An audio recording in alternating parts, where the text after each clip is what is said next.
Hey, everybody. Good morning. My name is Noah Mott. I am an AI technical lead for a company called Steampunk Incorporated. Steampunk Incorporated is a government contractor that works with various agencies within the federal government, including the U.S. Department of Agriculture and the Federal Emergency Management Agency, among others. My role and the roles of all of the AI technical leads within this organization are to shepherd emerging AI technologies and products into the federal government and into these agencies, and uh, in order to help them become more efficient and to better serve the American public. My uh, my plan today is to go over one of these emerging technologies called Model Context Protocol servers, um, and a personal project slash professional project that I've been working on. An MCP server, if you don't know, Model Context Protocol is this emerging technology that is sort of this middleware that connects legacy systems to agents, large language model agents. It's if you can sort of describe it as a standardized connection system that lets AI assistants interact with data and tools from any source, whether that's personal computers, company databases, cloud services, web APIs, or enterprise systems. Um, think of it like this.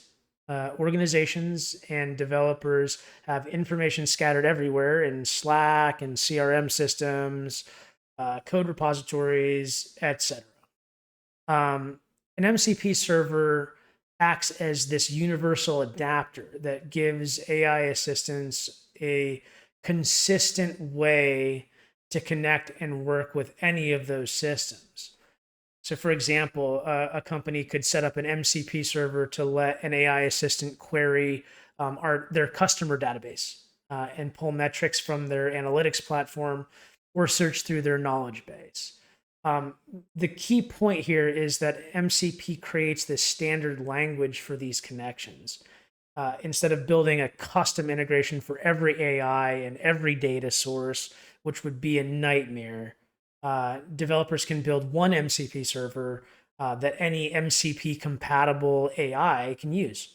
It's like how USB became a universal standard. You don't need a different type of port for every device anymore. So that being said, I wanted to cover um, the U.S. Census Bureau's official uh, MCP server. About 3 weeks ago, the US Census Bureau released this MCP server to the public on GitHub. Um, for those of you that don't know, the federal government, and I'm sure a lot of the state and local level governments across the country, provide um, open access to data sources that they utilize or that they've collected over time. Um, this information is typically available through APIs, or it can be downloaded from their websites. I believe the Census Bureau was maintaining an AP, just a regular API um, on their webpage that they provide access to through their. You have to get an API key from them. What they released recently was this MCP server. Um, it's publicly available, as I mentioned, and the MCP server is actually pretty good. It covers 95.54% of their database, which is a significant chunk. And this GitHub page and the GitHub repo has a lot of information about how to start it, how to use it, um, what you have to do to make it work properly on your machine. And essentially, that's what this is. It's available for you to install on your personal machine, run the server on your personal machine, and allow you to integrate it with something that interfaces with MCP servers. Think, ChatGPT or Claude Code, something like that on your machine, or any sort of like LangChain tooling layer or orchestration layer. Um, Essentially, what these contributors have done is they've just basically released this for use again on your personal machine. Um, as part of a personal project, I wanted to make this a little bit more available or readily available to the public to explore.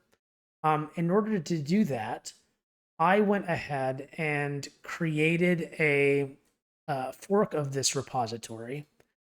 And in this fork, I have created a single button push ability for you to deploy this to Heroku for interfacing with on a platform such as Claude.ai, which is what I would recommend you use. It's just it's a much easier plug and play sort of system.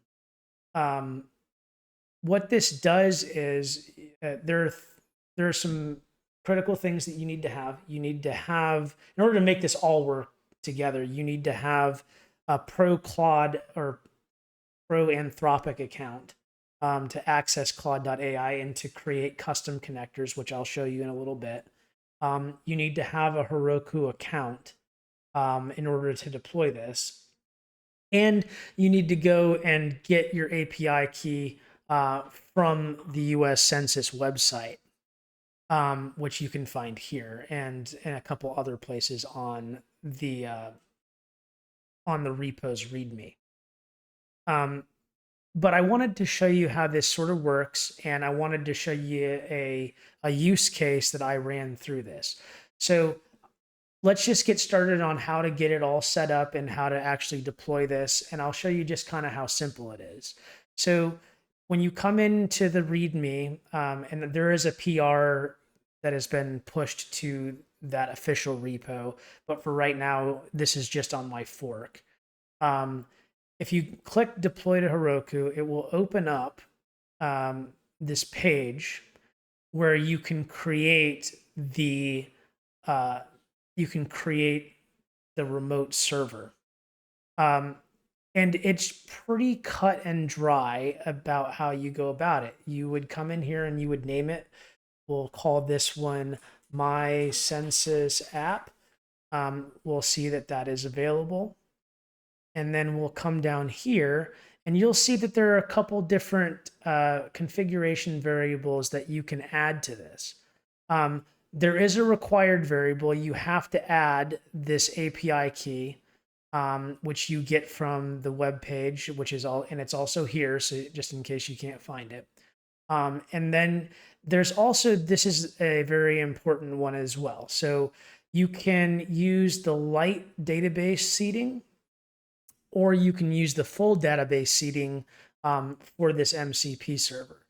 I obviously recommend the light version unless you're really planning to populate a remote database on Heroku that is just packed with information in like the full database from the US Census Bureau. I would imagine that is probably not what most people need to have. And unless you are doing some in-depth analysis, which it may make sense for you. But I'm going to go ahead and pause here while I put my Census Bureau API key in here, just so that you don't see it, and I just want to show you how it's running. So you'll see that I click Deploy App here, and it's going to begin creating this app. There are a couple places where you'll know that it's getting hung up if there's an issue with this deployment. If it fails on configuration, you'll know pretty quickly. And especially on the build app, if it fails during that process, there will be logs that you can sort of look through to see if it fails. This is the one, the run scripts and scale dynos portion of this deployment is the one where you'll know whether there's an issue with seeding the database. if you were to run the full version of this up here, you would be sitting for quite some time while it seeded the database in the background. Um, so for our case, we're going to go ahead and use the light one. And I'm going to go ahead and pause here to let this complete. It does take a little bit of time, but I'll be back. Okay, we're back. You can see that this completed. It takes roughly somewhere between like 5 to 10 minutes for this to finish out. This one took me about 7 minutes, but you can see that it's deployed to Heroku and that it's currently running. Now, this is where the tricky part kind of comes in. The way that Heroku handles server endpoints is sort of unique. So in order to get the proper MCP endpoint that you can put into Claude, you need to go back to the main page, and we're going to find our app, which is my Census app. We're going to move over here into settings, and we're going to scroll down to domains. So you'll see that in domains that the application can be found here. And you'll notice that it's not just my app and then .herokuapp.com. It also adds this additional bunch of letters and numbers that I assume it just does randomly to help differentiate this particular app from others. I'm not really sure why they do it. I'm just hypothesizing. But essentially what you're going to do is you're going to take this code, you're just going to copy this over. And now let's go over to Claude.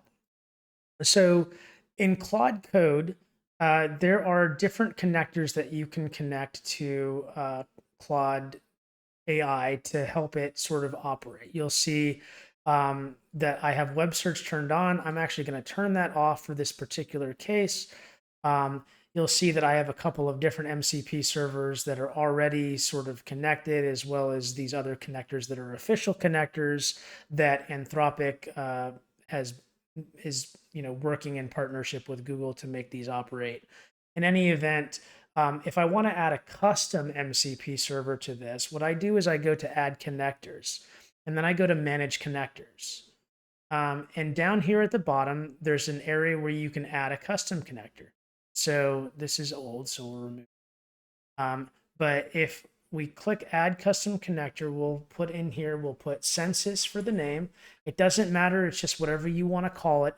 And then we're going to put that endpoint in here that we just collected from Heroku. And in addition to this, we're going to put the correct endpoint for the MCP entry, which is just MCP. There are other endpoints. There's a health endpoint, but you don't need to worry about those for this particular case.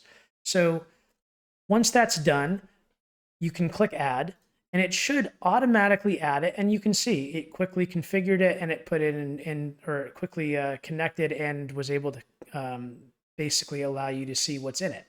So inside the server, these are the various tools that the server has. These are official. These are provided by the U.S. Census Bureau. In that GitHub repo, you can read all about what these do. And we're going to go ahead and we're going to allow unsupervised for all of these. Even if you ran this, you would be prompted to do that anyway, but we'll just do it ahead of time just to not deal with the headache. But you can see, this is what these tools do. It breaks them down. It explains, it goes through and it allows you to see the different data sets. It'll fetch aggregate data. It does a bunch of stuff in the back end inside the tools that are, that the large language model or the agent will not know exactly what's happening inside the tool. It will simply get output from it. So now that we've made that connection, I'm going to show you how this kind of operates. So we'll go to New Chat. We're going to see down here that we have the census that we just created. The Census MCP server we just created is available to us here, and we can see those same data sets. And we can go ahead and ask questions.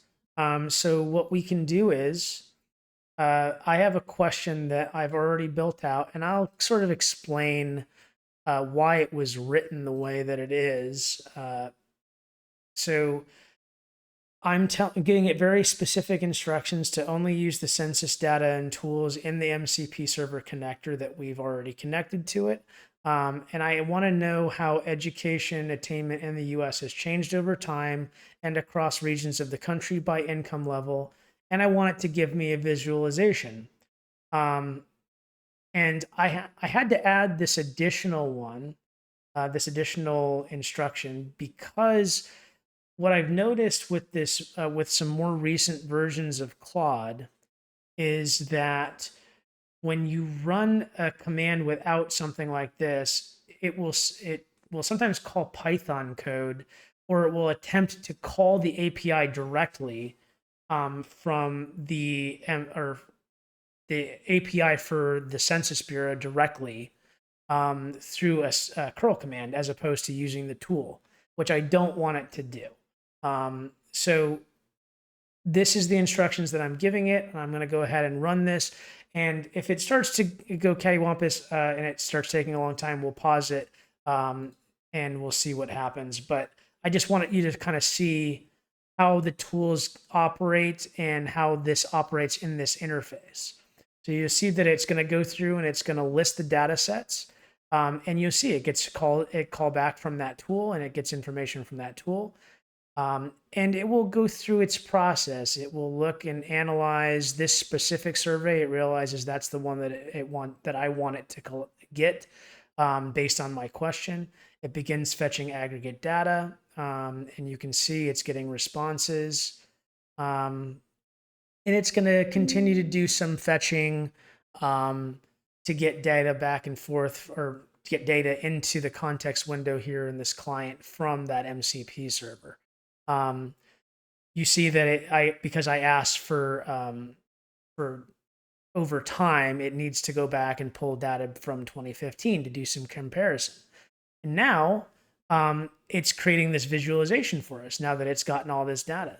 So this is going to take a little bit of time. It's going to run through and create the visualization. It doesn't always do great with the visualization, but we'll see how this one does. I'm going to pause it here for a second while it runs, and we'll see what the output looks like. Okay, it's completed its analysis. You can see that there are still some issues with it, especially with things like this where it kind of messes up on the code. I'm going to go ahead and copy this error. I'm just going to throw this back into here to let it know that it failed to create this thing properly. And it should correct the error in its HTML or JavaScript or whatever it's running in the back end for this. So let's see how that does. Cool. So it did a pretty good job. It created an HTML version of this. You can see it here. And you can sort of see the changes over time between 2010 and 2024. And the cool thing about this type of tool like Claude AI is that you can go back and you can sort of look at the API calls that were made to get this data. You can see that this is all fetched directly from the official sources. You can compare it to the chart if you would like.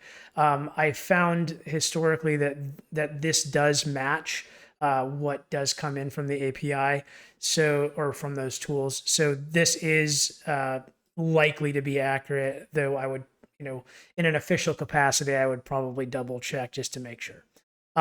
But you can kind of come down here. You can see the different education attainment by region is a chart that it gave me, which is kind of cool.